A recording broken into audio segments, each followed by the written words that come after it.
It's the EP Podcast. All things Evergreen Park.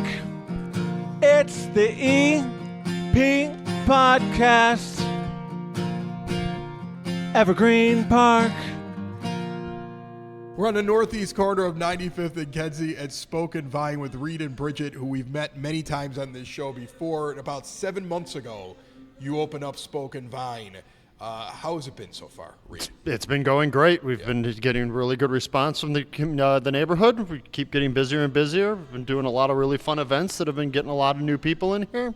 We're really excited about it. You got really good food. I know Bridget works on that. That's her main thing. I'm going to talk about that with you here in a moment. But let's talk about the wine first, because you're the guy that's behind the bar. You're serving the wines. You got the reds. You got the whites. You got all these new ones coming in constantly. And I'm sure you had a passion for wine, but you probably have learned more, I would imagine, since being back there. Like, you have to prep yourself to be able to answer questions because people come in and they have questions about the wine. So how much have you learned about wine in the last 7 months? I feel like I've learned a lot about wine in the last 7 months. It's a lot to take in because you're trying to take on the entire world of wine at one time. Now, I'm not a master sommelier by any means, but I feel like I'm well on my way. The fact that you know how to say that word already, I could tell you're better at wine than me. About half the time it comes out. So, but yeah, you just get better and better at it every day, and we plan on doing this for years. So we should be a master one day, but we're always getting better. So I've sat here a couple of nights already, many nights actually, and watched you work at the bar. I'm a bar guy, you know that. Yeah. Like, I come in, like, if I have to sit at a table, all right. But I like to go belly up to the bar. I like to even have my meal at the bar sometimes. I like the camaraderie, the talking to people. I've always loved that kind of thing. So I've listened to you talk wine with people, and people all have a different taste for wine when they come in. Like, I remember I looked at you at one point and I was like, don't give me any Merlot. And you're like, what? I'm like, I hate Merlot. And then you found one that I really liked that was a French one.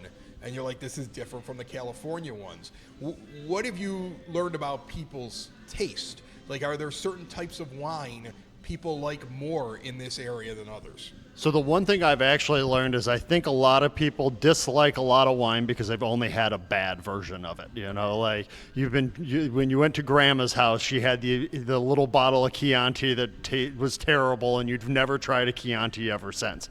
But by having so many options available and really listening to the styles that people enjoy, sometimes we find that there's more that they will like as long as you're willing to explore it. So that's why we have little pours on everything, so you can try as many as you would like. And just to give everybody an idea, especially if you're watching the video of this, because there's the audio version on the podcast and then the video will come out if you want to actually see us sitting around. There's a reason why we're sitting in here on your off hour. Because, I think it's pretty clear that we're doing that. You guys are getting ready for another big night here. You're busy. You've got a lot of people that are kind of coming through this place. And, you're hustling in the kitchen, too. I remember when you told me when you were starting this thing, Bridget, that, you were going to be running the kitchen in there. And I thought to myself, I looked around, and I was like, well, I can't handle that many people that I got to cook for. What have you learned in the last 7 months? I learned that people love carrots, even if they didn't think they love carrots. What do you have that has carrots that people love? We have a Burberry spiced carrot dish that's over whipped feta. They're glazed with honey. It's the perfect balance of like sweet, spicy, smoky, tangy. There's candied nuts over top, so like a little bit of crunchiness too. But, people that are willing to try new things. The same thing with the wine. Like, if you're willing to go out and be like, okay, that sounds good. The people next to you are going to be like, did you get the carrots yet? That's how I ended up with the bacon wrap dates. That was one of them that I got into that. I just asked you when we were setting up. I was like, those are staying on the menu, right? You're like, yep, you love those. The meatballs here are great, but you're finding new things that people like. How do you find what people like, and how do you determine, as a new restaurant, new wine bar, how do you determine what people don't like? Even if it was something you were like, oh, I want this on my menu, and then you're like, they're not responding to this, they're responding to that. Take me through that process. What is that like for you? Sure. So what I wanted to have was like a kind of a smattering of all different types of things, right? I mean, we're not a steakhouse. We're not an Italian restaurant where it's going to be very classic entrees and you know what you're getting. So, like, I wanted you to be able to come in and everybody at the table be able to get something that they like and maybe, like, you know, pick around from what everybody else ordered. Doing the events that we have every month, the wine tastings, I actually do fresh menu items for those wine tastings to pair with the wines. So, like, past couple months, we do one a month. There's 6 wines, and then I'm pairing 6 new dishes. And it's a small tasting portion of it, but that's where the carrots got launched, right? I needed a vegetarian option. I ran with that. It went over fantastically, so we added them to the menu. We had a couple other things that have just done wonderfully. So it comes from the wine tastings a lot of ways. You're coming up with something to pair, and then you're getting a response from it, and you're saying, "Oh, this should be on the menu." Normally, how often do those wine tastings take place? How do people come in and do that? Because I know that you can come in any night, and you guys have, you know, 4 different wines you suggest if somebody wants to taste something. People can make their own little sampler thing up. They can sit there and get smaller versions of the wine so they can just kind of take their own journey. But you have special nights. How do people go and try those out? Right. So every day we do have a flight menu that rotates weekly, and there's probably 4 to 6 different flights on that menu of 4 small tastings each. But once a month, we've been doing our wine tasting night, which is a ticketed event. So we sell 12 seats, and everybody's at the party table. So it's a communal seating event, and it's a presentation, right? You're getting the history of the winery and the grape and a little bit of information about the people who are producing the wine. And then obviously a food pairing with each wine. We put those up for sale on the website. We usually push it out on Instagram and Facebook as well, and through email, to our wine club members and to everybody else that's subscribed to our mailing list. So you have a wine club too, huh? You have a wine club. People jump in the wine club. You know, I've been in other wine clubs, like chains that run wine clubs, and I've never been a fan of them because I feel like I show up and I'm like in a scrum to try to get my samples, and I'm trying, like, what is your wine club? Because I don't imagine yours being as disorganized as some of the bigger names that try to run wine clubs. Well, fortunately, it's small right now, so it's easier to manage. But yeah, so what we do is right now we have a white club and a red club, so it's either 2 white wine bottles or 2 red wine bottles. And then what we do is we try to pick a theme. So like this month we're in Argentina, so we got everything we did was from Mendoza. And we actually picked everything from one winemaker, the head winemaker for Cantina Zapata. And so you'll have your 2 wines. Then you get a taste of one of the wines every time you come in. Half off on a food item. You get early access to all of our events. And then the wine club members, when we launch our tasting of the month, they'll get that email first, and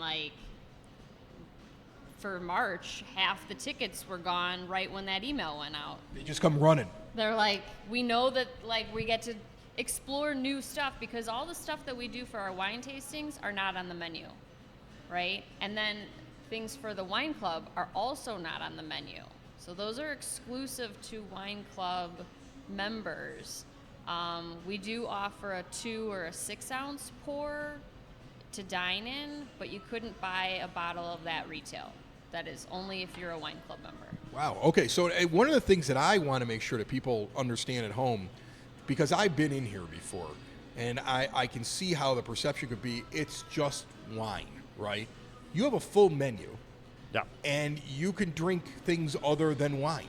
Yep. You have a selection of craft beers in here. A lot of them are local breweries that you have. You actually even have a non-alcoholic craft beer that's in here. You have all the different options that somebody could possibly want when they come in here, and you've got a wide array of food options. Whether it's you're going to sit down and have a meal, you come in, you get yourself a meal, you person you're with gets a meal, you get one big glass of wine, or you get yourself a beer and you're just having a regular meal, or you may come in here and say, we're going to get appetizers, we're going to get samples, we're going to try different things, but it's really what you make it, right? Yeah, the way the idea is it can our menu's set up so it can be a lot to a lot of people. So obviously we're predominantly wine, and then we have our local craft beer selection. We started carrying Miller Lite. So if you have your Look at you. husband or boyfriend You're is all domestic, not willing to come buy you dinner, we do have the Miller Lite that they need. So Baby, I ain't going to no fancy bar. I need a Miller Lite. I'm ready for you. Okay. Or Still like meatballs. you might have a friend that only drinks Black Cherry White Claw, and they can come too, because we now have the Black Cherry White Claws. That's amazing that you're doing that, too. You're like, look, we've got all these really cool things, but if you want to drink like you're drinking out of a cooler in somebody's backyard, we have that for you, too.